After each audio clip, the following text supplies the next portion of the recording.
जब भी नाथूराम गोडसे और महात्मा गांधी का जिक्र आता है तो भारत के लोग दो फाड़ में बट जाते हैं। कोई गोडसे को सही ठहराता है तो गैर भाजपाई और गैर आरएसएस के लोग इसकी निंदा करते हैं। महात्मा गांधी के हत्यारे नाथूराम गोडसे आज फिर से चर्चा में है। पहली वजह है 26 जनवरी को रिलीज हुई एक फिल्म गांधी गोडसे एक युद्ध, जबकि दूसरी वजह है 30 जनवरी जिस दिन महात्मा गांधी की हत्या की गई थी। आज की कहानी में हम आपको नाथूराम गोडसे के लड़कियों जैसे बचपन से हत्यारा बनकर फांसी पर चढ़ने तक की पूरी कहानी बतला रहे हैं।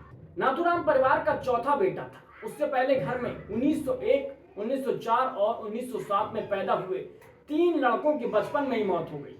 नाथूराम से पहले 1898 में जन्मी मथुरा पहली संतान थी। परिजनों को लड़के की चाह थी और फिर बेटों की लगातार मौत से मां लक्ष्मी और पिता विनायक राव को यह सब कुछ एक दैवीय अभिशाप की तरह लगने लगा। उन्हें लगा कि कोई नकारात्मक शक्ति उनके बेटों को मार दे रही है। इसके बाद जब नाथूराम का जन्म हुआ तो उन्होंने तय किया कि इसका लालन पालन लड़की की तरह करेंगे। भाग्य को धोखा देने के लिए उन्होंने नाथूराम की नाक छिदवाई, फ्रॉक पहनाए और तय किया गया कि 12 साल की उम्र तक ऐसे ही उसे रखा जाएगा। हुआ भी यही, और फिर 12 साल तक कागजों में रामचंद्र विनायक गोडसे नाम से दर्ज नाथूराम की नाक छिदवाकर उसमें नथ पहनाई गई। इसी वजह से दोस्त और परिजन उसे नाथूराम बुलाने लगे। फिर कुछ ही सालों में उसके एक भाई दत्तात्रेय का जन्म हुआ। इसके बाद एक बहन शांता और फिर 2 भाई गोपाल और गोविंद का जन्म होता है। परिवार मानता रहा कि नाथूराम ने श्राप से मुक्ति दिलाई है। गोडसे बचपन में शर्मीला और चुप रहने वाला लड़का था। कभी कभी उसे सामान्य बातचीत में भी मुश्किल आती थी, लेकिन उसका एक दावा चौंकाने वाला था। बचपन में उसने दावा किया था कि वो देवी देवताओं से बात कर सकता है। परिवार वाले इस बात को कभी भी खारिज नहीं करते थे, क्योंकि उसने अपनी तथाकथित शक्ति से अपनी बहन मथुरा की एक रहस्यमय बीमारी को ठीक कर दिया था। गांधी जी की हत्या के बाद एक किताब में नाथूराम के भाई गोपाल गोडसे लिखते हैं, अपने ससुराल में मथुरा लंबे वक्त से बीमार चल रही थी। काफी इलाज के बाद जब वो ठीक नहीं हुई तो उसे बारामती बुला लिया गया और फिर नाथूराम ने अपनी बहन को ठीक करने के लिए एक दुर्लभ पूजा की और फिर मथुरा ठीक भी हो गई। परिवार ने इसे चमत्कार माना और नाथूराम आगे भी इस तरीके की पूजा करता रहा। उधर डाक विभाग में नौकरी कर रहे गोडसे के पिता के ट्रांसफर बहुत होते थे। प्राइमरी में पढ़ाई के बाद गोडसे के पिता का मुंबई के किसी ग्रामीण इलाके में ट्रांसफर हुआ। उनका मन था कि गोडसे अंग्रेजी पढ़े, इसीलिए उसे मौसी के घर भेज दिया गया। यहाँ उसके जीवन में जरूरी बदलाव आए। मौसी के घर में आजादी कम थी और परिवार में जो अटेंशन मिलती थी वो भी मौसी के यहाँ पर कम हो गई। धीरे धीरे उसने पूजा पाठ भी कम कर दिया और 16 की उम्र आते आते उसने दैवीय शक्तियों का प्रयोग करना पूरी तरह से बंद कर दिया। हाई स्कूल की पढ़ाई के दौरान उसने नए दोस्त बनाए। 1928 के अंत तक अपनी 10वीं की पढ़ाई के कुछ महीने पहले ही उसने मौसी का घर छोड़ दिया और किराए के कमरे में रहने लगा। हाई स्कूल की परीक्षा में वो इंग्लिश के पेपर में फेल हो गया। गोडसे ने बाद में अपने कई बयानों में बताया कि उसे स्कूल से नफरत हो गई थी, इसी वजह से वो घर वापस आ गया। साल 1929 में गोडसे के पिता का प्रमोशन हुआ और आखिरी पोस्टिंग रत्नागिरी में मिली। ये वो वक्त था जब गांधी का जनसंपर्क अभियान तेज हो गया था। गांधी संयुक्त प्रांत के 2.5 महीने के लंबे दौरे पर निकले थे। संयुक्त प्रांत यानी आज का उत्तर प्रदेश और उत्तराखंड। गांधी शहरों और गांवों में रुकते थे। छात्र, महिलाओं और आम जनता को खादी पहनने और कांग्रेस में शामिल होने का आग्रह करते थे, अपील करते थे।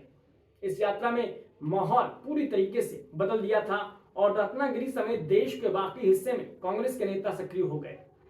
जगह जगह सभाएं आयोजित की गई और देश में स्वाधीनता के लिए नए सिरे से चौराहों पर बहस होने लगी। गोडसे के लिए पूरी तरीके से अलग अनुभव था, जैसा उसने पहले कभी अनुभव नहीं किया था।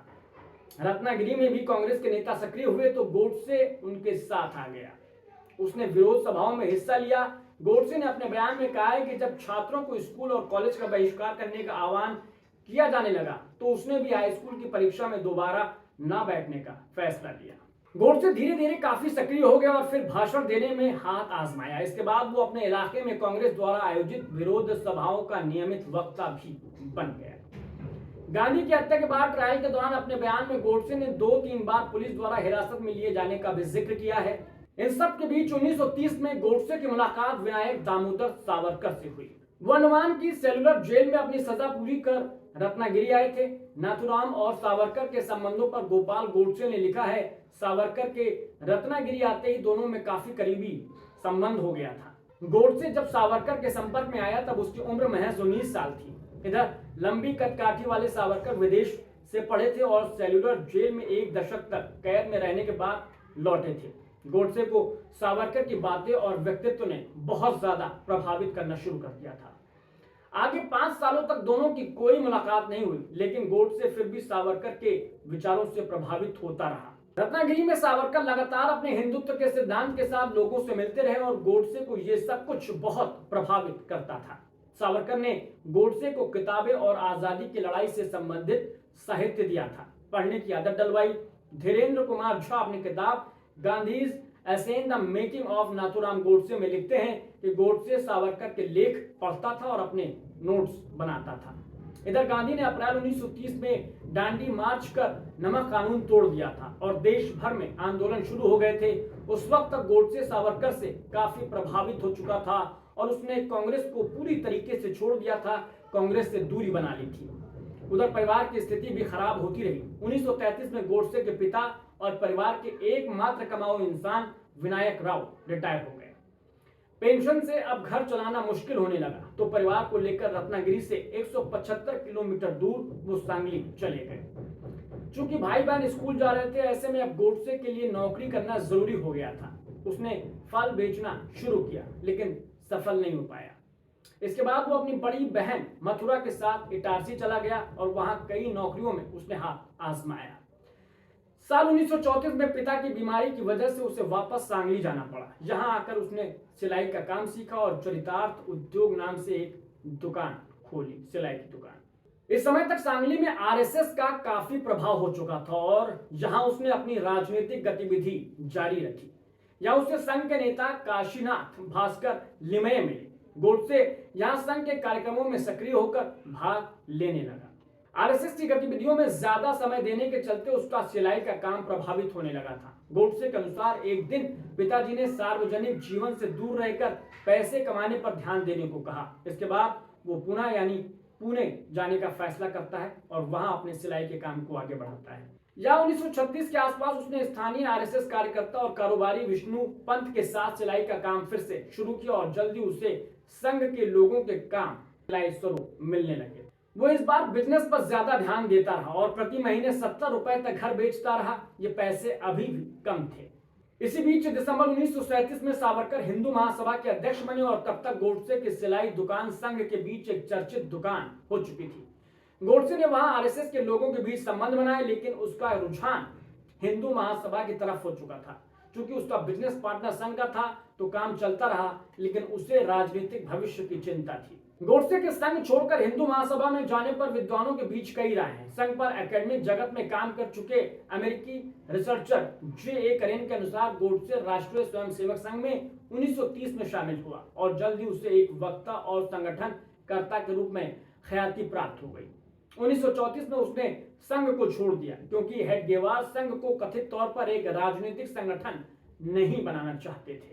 पहली बार हिंदू महासभा और गोडसे के संबंध का जिक्र 1938 में आता है। हिंदू महासभा ने हैदराबाद में निजाम के खिलाफ मोर्चा खोल दिया था। महासभा का कहना था कि निजाम को दी जा रही रियायतें हिंदुओं की स्वतंत्रता और संस्कृति के खिलाफ है। यह आंदोलन 1939 तक चला और गोडसे ने इसमें सक्रिय भूमिका निभाई। इस आंदोलन के लिए गोडसे को 1 साल की जेल भी हुई। गोडसे लौट कर आया तो घर की हालत और नाजुक हो चुकी थी। उसने सार्वजनिक जीवन से छुट्टी ली और सिलाई का काम फिर से शुरू कर दिया था। वो अब 150 रुपए घर भेजने लगा और इसी बीच उसका भाई दत्तात्रेय भी पुणे आ गया। वो भी कपड़े प्रेस करने का काम करने लगा और साल भर में चीजें पटरी पर आने लगी। भाई के आ जाने के बाद गोडसे फिर से राजनीतिक रूप से सक्रिय हो चुका था। ये वो समय था जब द्वितीय विश्व युद्ध की आहट सुनाई देने लगी थी और आरएसएस पर कई तरह की पाबंदी थी। जैसे उस वक्त सेना के अलावा ड्रिलिंग जैसी गतिविधि में किसी और संगठन या व्यक्ति को शामिल होने की अनुमति बिल्कुल नहीं थी।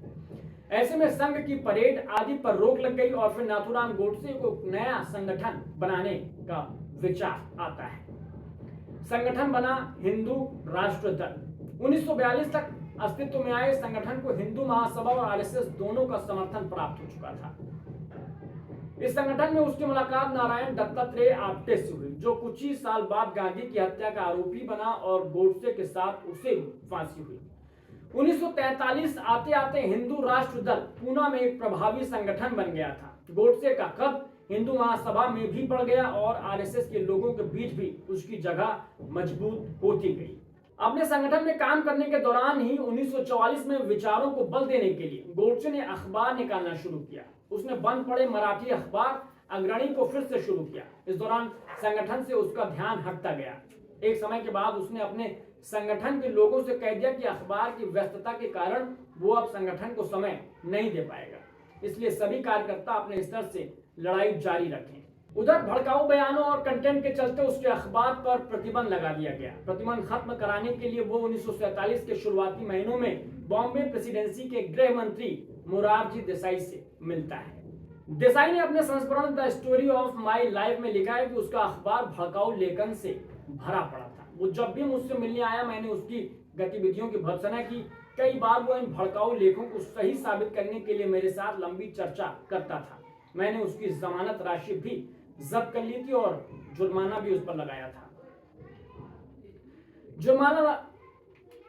जुर्माना लगाए जाने के बाद भी गोडसे की गतिविधियों पर कोई असर नहीं पड़ा। उसने चुपचाप नया अखबार हिंदू राष्ट्र शुरू कर दिया। संपादक और प्रबंधक गोडसे और उसका दोस्त दत्तात्रेय बने रहे। इसी बीच देश आजाद हुआ। गोडसे देश के बंटवारे का जिम्मेदार महात्मा गांधी को मानता रहा। उसे लगता था कि गांधी मुसलमानों की तरफदारी करते हैं।